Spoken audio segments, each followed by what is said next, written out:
요즘 친구들 보면서 제가 걱정하는 것 중에 한 가지가 사회성이 부족해지고 있는 문제예요. 사회성은 다들 아시는 대로 사회적으로 원만한 관계를 맺어가는 능력, 그러기 위해서는 사회적으로 조금씩 성숙한 사람이 되어가는 것, 이게 사회성이거든요. 제가 현장에서 어떤 모습을 보면서 이게 점점 부족해지고 있다고 느끼고 있는지, 그리고 아이들에게 어떤 도움을 주어야 하는지를 좀 이야기를 해보고 싶어요. 아이들이 대화하는 걸 보면 요즘 단절의 단어를 되게 많이 써요. 몇 해 전부터 유행을 했었던 어쩔, 저쩔도 포함을 해서 어쩌라고, 내 할 바 아니야, 됐거든, 이런 단어를 많이 쓰거든요. 그냥 유행이니까 하는 거 아니에요? 아이들이 말만 그냥 그렇게 하는 거 아니에요? 라고 말씀하실 수도 있지만, 저는 그 사람이 사용하는 말 자체가 그 사람의 생각이고 그 사람의 인격이라고 생각을 해요.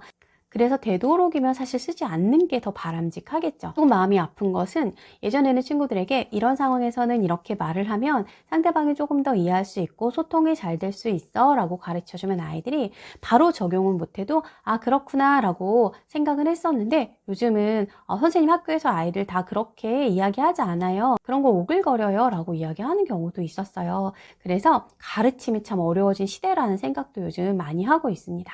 자, 그리고 두 번째는, 친구가 이야기할 때 잘 바라보지 않아요. 사람과 사람이 대화할 때에는 이제 당연히 바라보거나 바라보지 않더라도 듣고 있다라는 제스처를 취하는 게 예의잖아요. 근데 친구가 얘기할 때 그냥 자기 할 일을 하는 친구들이 있어요. 저희가 여러 명이 모여서 이야기할 때에는 꼭 볼 필요가 있을까라고 생각하실 수도 있을 것 같은데, 여러 명이어도 같은 주제로 이야기를 한다면 어느 정도는 듣고 있다는 제스처를 취하는 게 저는 맞다고 보거든요. 근데 친구들이 그냥 자기 할 일을 하는 것뿐 아니라, 최근에는 또 어떤 친구가 선생님 저 지금 영어 단어 외워도 돼요? 라고 물어보는 친구도 있었어요. 그 상황 자체가 무의미하게 느껴진 건지 영어 때문에 너무 압박감이 있었던 건지는 모르겠지만, 제가 그 순간 좀 당황하기도 했어요. 그래서 이 소통하는 거에 대해서 필요성을 점점 못 느끼고 있는 게 아닌가라는 생각을 했었고요. 또 중요한 거는, 친구랑 대화할 때 서로 눈을 잘 보지 않는 친구들은 제가 이야기할 때도 당연히 잘 바라보지 않아요.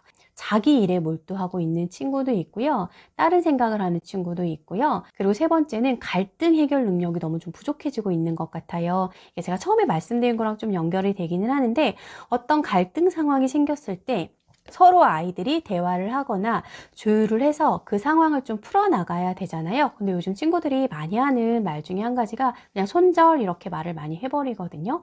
손절이라는 거는 나는 갈등 해결 의사가 없다라고 이야기를 하는 것과 같아요. 그래서 좀 잘 해결해야 되지 않을까라고 제가 이야기를 하면, 다른 친구랑 놀면 돼요, 이렇게 이야기하는 경우도 있더라고요. 또는 우리 어른들이 먼저 나서서 좀 해결해 주는 경우도 있는 것 같고, 때로는 어른들이 그냥 그 아이랑 놀지 마 라고 그냥 단정지어서 이야기해서 이런 경우도 없지 않아 있는 것 같아요.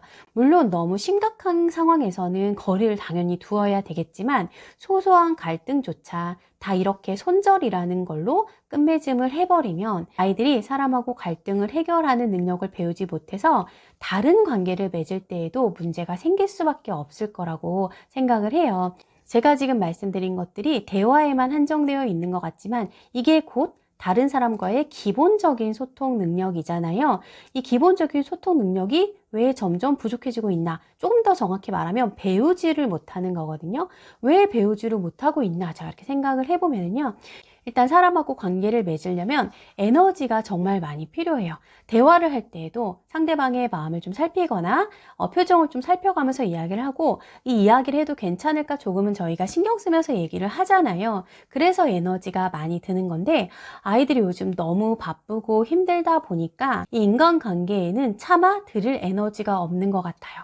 그래서 조금 말을 쉽게 내뱉는다거나 자기의 생각을 표현할 때에도 단어 중심으로 표현하는 게 아닌가라는 생각을 저는 좀 하고 있고요. 한 가지는, 아이들이 인생의 절대 가치를 물질에 두는 경우가 요즘 되게 많이 있어요. 그러다 보니까 이 사람과 사람이 관계를 맺는 게 얼마나 소중하고 중요한 일인지 잘 생각을 하지 못하는 것 같아요. 가장 근본적인 이유는 가까운 관계에서 아마 배우지 못해서 그런 게 아닐까 싶어요. 저희가 가까운 사람들끼리는 감정이 섞이고 생각이 담긴 대화를 참 많이 해야 되는데, 요즘은 역시 아이들의 삶이 공부와 숙제와 학원으로 많이 굴러가고 있다 보니까 본의 아니게 그냥 숙제 빨리 해야 돼, 이거 해야 돼, 저기 학원 가야 돼, 이런 정보성 대화를 좀 나누는 것 같아요. 같아요. 정보성 대화만 나누면 소통 능력을 아이들이 배우지 못하거든요. 근데 이제 아이들이 이런 모습을 보이는 걸 보면 사람들이 너무 쉽게 이거는 부모의 문제다. 부모가 잘 가르쳐야 된다라고 이야기를 해요. 저도 일부는 동의하지만 저는 100%는 아니라고 생각을 하거든요. 왜냐하면 지금은 어쩔 수 없이 가족의 기능이 되게 약해졌잖아요. 지금 이제 가족들이 너무 바쁘다 보니까 시간이 정말 없어서 대화할 시간조차 없는 것도 지금 현실이에요. 그래서 부모에게만 너무 책임을 주기보다는 이 사회가 같이 키워야 된다는 생각으로 우리 모두가 좀 노력을 했으면 좋겠습니다.